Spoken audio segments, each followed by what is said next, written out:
probably most of you know, I am from the South, and in the South, one of the things that we like to eat on New Year's Day to supposedly bring good luck is black-eyed peas.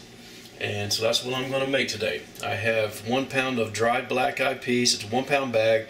I've just been soaking them for a little bit. Now, these have been soaking for about 2 hours. There's really no need to soak them overnight or anything like that. It only takes 45 minutes to an hour to cook them anyway. So soaking them saves you a few minutes, but it's not that big a deal. And I've got some onion. This is a small onion I've diced up.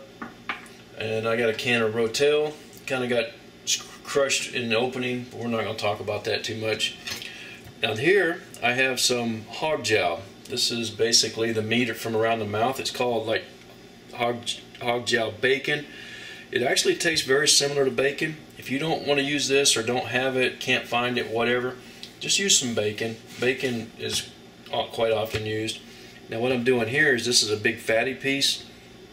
I'm going to take this, I'm going to score it a little bit, and I'm going to put this in the pan and let it render out some of the fat. Cut that meat off, but I'm not going to leave this in there. I'm just going to render out some of the fat from it. Now we're going to take the rest of this Hog Jowl. We're going to dice it up. By the way, this is really good for breakfast and a substitution for bacon. It works really good. If you don't eat pork, you can use anything else. You can use like a smoked turkey neck or something like that. Just something to give you some smoky flavor. That's all we're looking for here. Anyway.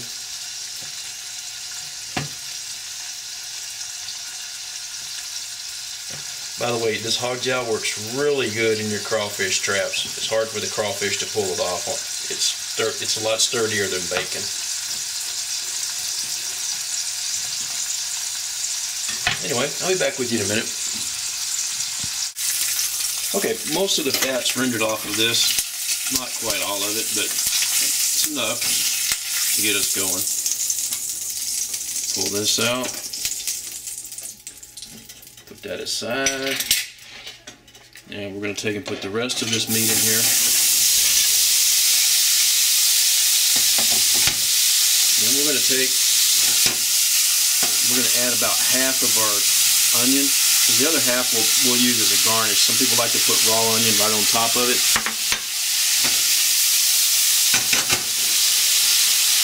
Now we're going to brown this other meat up and cook these onions down a little bit.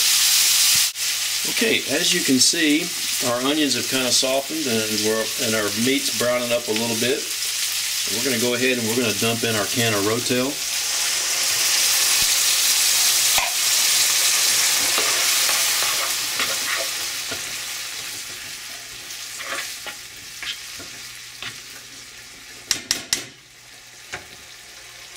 We're going to add in half a tablespoon of salt.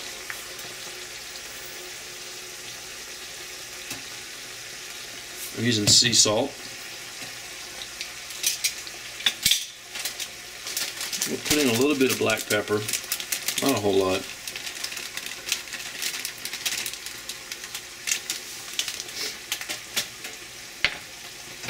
Give this a mix.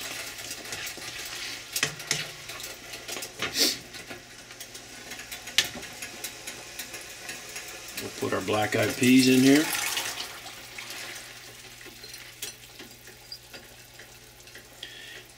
Give this a stir. And then what we'll do is at about 40 minutes, we're going to bring this back up to a boil, reduce the heat, let it simmer, and then I'm going to need to add a little more water in here too. But at about 40 minutes, I'll give it a taste test and we'll see if it needs any more salt or any more pepper or anything like that. But we'll just keep adding water to it just to keep our peas covered up. Anyway, I'll be back in a little bit. Okay, we're about 40 minutes into the cooking now. See how we're doing.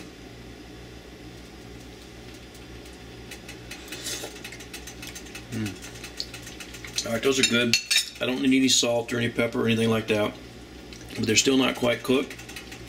So we're going to put a little more water in here to make sure they don't dry out. and we'll let them keep cooking until they're tender. Okay, so these have been cooking for almost an hour now, and they're looking good, smelling good. Let's see if they've gotten tender.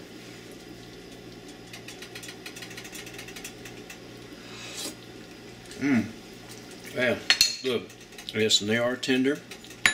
They're just tender, they're not mush. Let's go ahead and serve some of these up.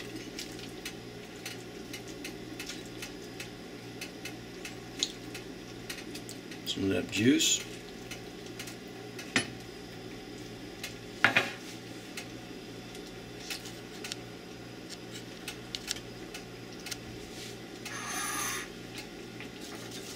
I'll put some onion on there. We're going to put a little bit of hot sauce on there. And then that's how I'm going to eat them.